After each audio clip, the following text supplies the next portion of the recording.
I'm excited to share the Ironsworn campaign I'm working on. Ironsworn is a tabletop RPG by Tompkin Press, link in the description. I'm using Google Earth's map of Washington State as inspiration for this fantasy adventure, and I'll be narrating the story, making decisions based on the Ironsworn rules, and showing you how the landscape influences the narrative. I want to make note that the area of Washington we're starting with are the indigenous lands of the Makah tribe. If you're a fan of tabletop RPGs, map-based games, or just enjoy a good story, stick around. An adventurer named Rylos finds himself washed against the rocks of a small island off the shore of an unknown land. None of his shipmates are anywhere to be seen. Rylos fears he is the only one still alive. The expedition set off months ago, seeking arcane knowledge and the possibility of fortune in an uncharted land. His first thought isn't for his own safety. He sighs in relief, confirming a leather strap still holds a mysterious stone artifact securely around his neck. The stone is strangely warm to the touch. Is it this, or the afternoon sun that warms his body? One of them is keeping the deathly grip of the cold ocean just at bay. Being a strong swimmer, Rylos makes it to a small beach on the northwestern side of the island. When he turns back to the water, he cries in joy as he sees a trunk floating in the ocean. Thinking it could have supplies from the sunken vessel, he races into the water to pull it ashore. Unfortunately, the trunk is too heavy with water, and Rylos is forced to watch it sink as the ocean pulls it into the depths.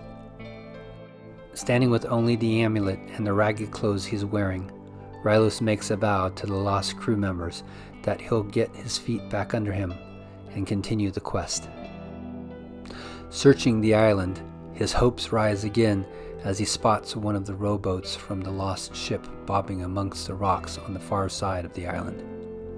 Without a thought of his condition, he climbs down to the small craft and sets off for the shores of the mainland about a kilometer away. With the currents of the ocean and his revigored drive, the vow to his missing comrades fresh in his mind, Rylos safely makes it across. Foreboding, rocky cliffs meet him. He lets the boat drift with the current, looking for a place to land. He spots a sheltered cove. Rowing into it, he finds the water knee-deep or so. Gingerly climbing out of the boat, Rylos carefully walks amongst the rocky outcrops, looking for a way up the cliffs to the forest above. As he pulls the boat behind him, he spots what he thinks are mussels attached to the rocks below the surface of the water. The cold of the ocean continues to sink into Rylos. Symptoms of mild hypothermia set in. Muddled thoughts are on his stomach, not his safety. He attempts to pry a mussel free. Focusing on the prize instead of the boat, he unconsciously lets go of the craft to bring both hands to bear.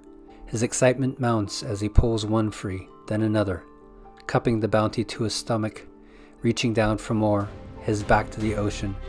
Rylos fails to notice the arms of an octopus snake towards his foot. A violent tug on his ankle forces him to drop the mussels. He barely keeps himself from fully submerging by putting out both hands and catching himself. Desperate to break free, Rylos lashes out with his free foot, aiming for the octopus's bulk. His heel connects with the creature's soft, rubbery flesh. Unfortunately, the force of the kick throws him off balance, and he plunges fully into the water. The octopus, still firmly latched on, attempts to drag Rylos into deeper water. Panic flares, but Rylos channels it into a surge of adrenaline, wrenching his trapped foot free from his assailant's grip, scrambling frantically towards the shallows. As he crawls, his hand brushes against a loose rock, roughly the size of a grapefruit. Seizing the opportunity, Rylos whirls around. With a grunt of effort, he slams the rock down on a tentacle snaking towards him, pinning it against the sharp, jagged mussel bed. The tentacle recoils instantly, leaving a trail of dark blood swirling in the water. Realizing Rylos is more trouble than he's worth, the shallow-dwelling cephalopod releases its hold and vanishes into the deep water. With his remaining strength quickly ebbing, Rylos drags himself from the shallows onto a narrow, rocky shore. Barely able to maintain his footing, he spots a steep game trail leading to the forest above. Half crawling, half climbing, he ascends the path, collapsing in exhaustion just inside the edge of the woods. The cold grips him.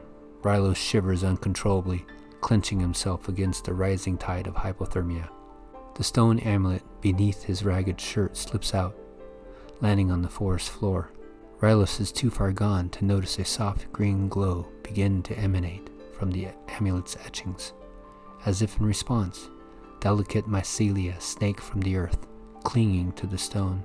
The green glow intensifies. Thin, hair-like hyphae emerge below Rylos' body, gently reaching for his skin.